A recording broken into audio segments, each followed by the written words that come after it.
Congratulations! You've made it to the last segment of the first unit of the class. You've earned a badge. Okay, I'm being a bit sarcastic there. That's a pretty poor use of gamification without any real context or sense of meaning or integration in a thoughtful way with the underlying process. But hey, you deserve some pat on the back for getting this far. Oh, one more thing. You may recall early on I alluded to the fact that you should keep an eye on what's behind me on the bookcases.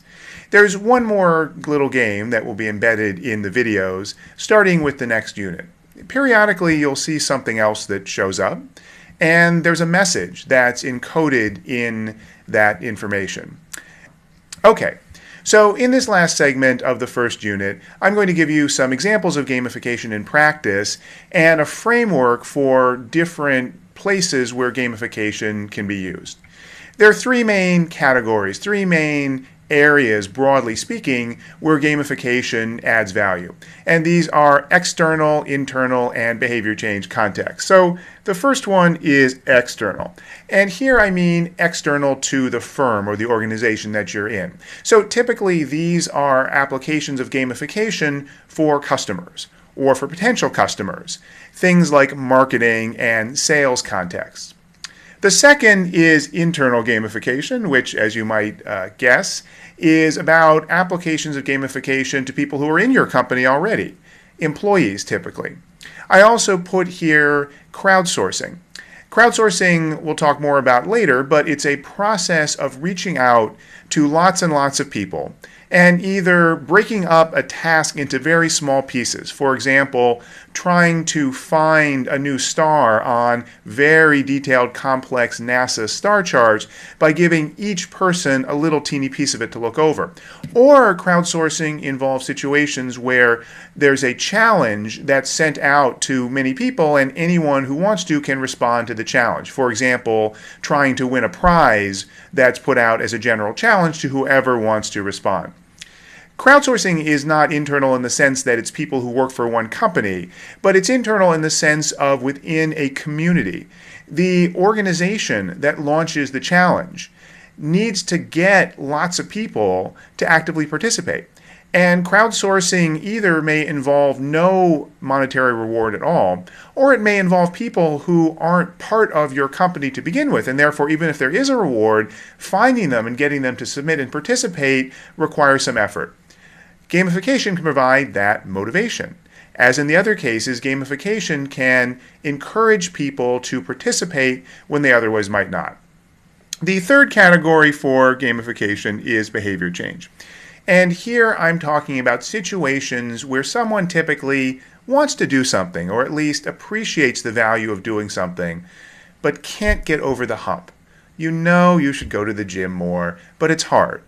Motivation through gamification can potentially change that behavior, make that practice into more of a habit. So behavior change gamification is often, although as we'll see, not entirely social impact kinds of contexts, things where there's some either personal or community benefit in the activity, but the problem is getting people to engage in it even though they know it's something they want to do. Three broad categories of gamification. Let's look at an example in each category. The first one is an external case, and this is something called Club Psych. First question is whether you can find the game elements in Club Psych. Club Psych was set up by USA Network, a US cable channel, for one of their popular shows called Psych. They have a regular website for the show, but a few years ago they set up a new gamified website to get people more engaged with the show. So this website uses many of the game mechanics that we've already seen when we introduced the concept. See how many you can find in the screenshot here. As you can see, Club Psych uses many of the game elements that we saw earlier when I showed you Empires and Allies and Chios. So you can do various things that give you points, and ultimately the points earn you rewards. Very common process, especially in these external marketing focused gamification examples. And you can even earn badges. And the badges here, this one looks something like a pineapple. If you watch the show Psych, that's a recurring motif in the show. One of the things that they've done with Club Psych is made sure to integrate what they do with game mechanics with other aspects of the show. It's not just a generic gamification implementation. It's tied into motifs so that people feel like it's an extension of the show experience. Here, down here, we see the leaderboard. Here we see the player's avatar. And here we see challenges or quests encouraging you to do things. All the same kinds of mechanics that we saw already. So USA Network implemented this gamified website for Psych. What were the results? They were pretty successful. So overall visits to the USA Network website went up 30%. Online merchandise sales, a real direct bottom line impact in terms of revenues, went up 50%. Page views on the Club Psych site, or the Psych website overall, went up 130%. They more than doubled the number of views of the site around the show. And they got people to share content on Facebook as part of the challenges in this gamified service. 300,000 times people shared content, which meant 40 million users were able to see that content. The audience for Psych is only about 4.5 million, so this was a big marketing bump for them by virtue of these relatively simple, relatively generic, although well-implemented game mechanics. A second example is an internal example, and this comes from Microsoft. Microsoft has a big challenge. They put out software like Windows and Office to millions of people in hundreds of different countries and dozens of different languages. And it's a real challenge to make that software work well. They have a large group of people involved in testing and quality assurance. And the challenge that that test group has is there's so many people who use Microsoft software in so many places. Even a company as big and well endowed as Microsoft can't necessarily get out there and get people to look at everything thoroughly. Think about it. Windows is in dozens of different languages, and there aren't necessarily localization testing firms in all of those countries that Microsoft could hire, even if they wanted to pore over the text and the dialog boxes and the interface elements of an application like Windows to ensure that there weren't some errors. So what Microsoft's test group did on that case, dealing with localization of Windows, was ingenious. They gamified it. The test group, led by a guy named Ross Smith at Microsoft, developed a game. This is called the Language Quality Game, which you see here, that was used for Microsoft internally to test localization of Windows 7. So here's an example screen of Language Quality Game, and you see in the middle here, or on the side, a dialog box in some language. Probably some people viewing this know what language it is. I'm not familiar with the alphabet, but it's certainly not English. They would put this out to Microsoft employees who worked in that country. Not an outside firm they paid, volunteer Microsoft employees. They said, look, this is a chance to do your part for your company. And guess what? It's also a chance to compete against other Microsoft offices. Because as you see, there's a leaderboard here about how many bugs people found. You click OK if the dialog box looks OK, but if you see something that looks wrong, a term that seems out of place, you click that there's something wrong, and that gets recorded. And what happened was Microsoft offices started to compete. They said, gee, we're going to make our language localization of Windows the best one in the company. And that game-like aspect of this process, even though what it involved was very mind-numbing, sitting and reading dialog boxes, the fact that it was put into a game-like framework, a competitive framework, led to very significant results. Turns out that over 4,000 Microsoft employees were willing to sit for free and look at these dialog boxes. They looked at over 500,000 dialog boxes found close to 7,000 bugs. 7,000 times they found something out of place, and several hundred of those turned out to be actual bugs in localization that Microsoft was able to fix. So the gamification was the mechanism that encouraged people to take this action. Now, this again was internal, so it wasn't for money, it wasn't necessarily for individual recognition, it was part of their corporate citizenship around something outside of their normal job responsibilities. But again, the game structure made it fun, made it enjoyable, and helped to get people to participate. The third example is a behavior change example, and maybe not one of the ones you might expect. This example has to do with speeding.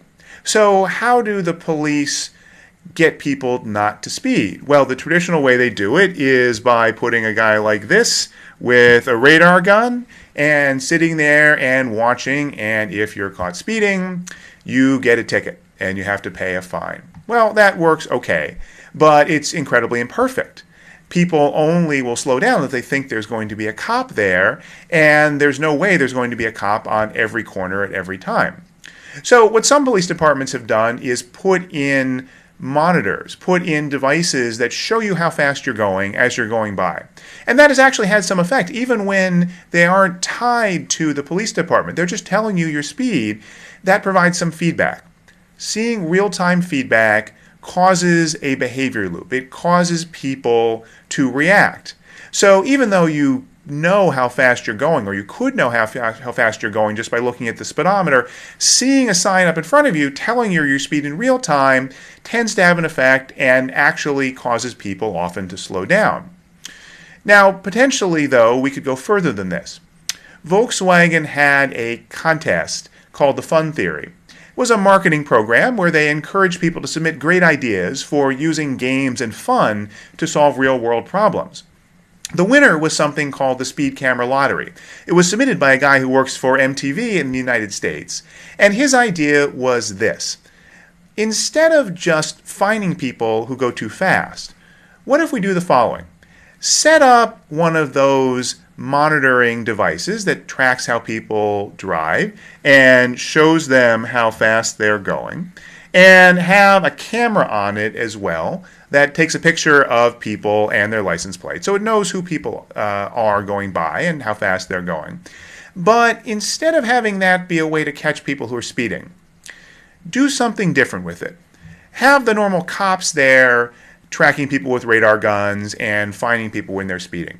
But also, anytime someone goes by the sign that tracks their speed and they're not speeding, enter them into a lottery.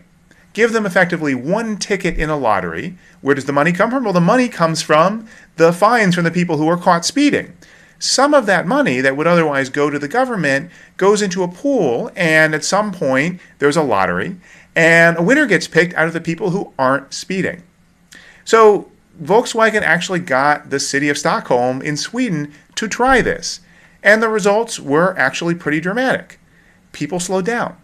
People slowed down over 20% over a 3-day period when they trialed this system, even though all that was changed was that they could win some money by not speeding. The addition of the lottery, the addition of the game or competition element to this activity changed people's behavior. So that's an example of behavior change. As I said, many of the other ones we see will be behaviors that have some social benefit. I guess this one does in terms of people not speeding, but it's a different approach taken by a government agency that, as we see, drives actual results. So what do we learn from these examples?